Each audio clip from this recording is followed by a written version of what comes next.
নমস্কার বন্ধুরা, শুভ সকালের অনেক অনেক শুভেচ্ছা। আমি রিম্পা চলে আসলাম একটি ঘরোয়াভাবে সোয়াবিনের তরকারি রেসিপি। নিরামিষ দিনে এইরকম সোয়াবিন হলে মনে হয় না কিছু লাগে। একদম সহজ পদ্ধতিতে, একদম ঘরোয়াভাবে। প্রথমে জিরে তেজপাতা ফোড়ন দিয়ে আলু ভেজে নিলাম, আর সোয়াবিনটাকে সিদ্ধ করে রেখেছিলাম, সোয়াবিনটাকেও আলুর সাথে হালকা করে ভেজে নিয়েছি। আর এর মধ্যে আমি মশলা ব্যবহার করছি স্বাদ মতো নুন, হলুদ, 1 চামচ জিরে, একটা টমেটো, কাঁচা লঙ্কা। আর যদি তোমরা চাও একটু লঙ্কার গুঁড়ো দিতেই পারো। সব কিছু দিয়ে ভালো করে কষিয়ে নিলাম। দেখলে তো কষানোটা হয়ে গেল। এবার আমি অল্প করে জল দিয়ে দেবো।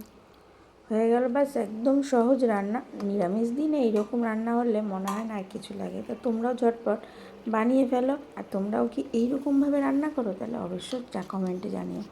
নামানোর সময় একটু মিষ্টি, ঘি আর একটু গরম মশলা দিলেই রান্নাটা রেডি। তা বন্ধুরা, আমার ভিডিও যদি তোমাদের ভালো লাগে অবশ্যই আমার পেজকে ফলো করে পাশে থেকো, লাইক কমেন্ট করে শেয়ার করে দিয়ে। ভালো থাকবে, সুস্থ থাকবে। আবার পরের ভিডিওতে দেখা হচ্ছে।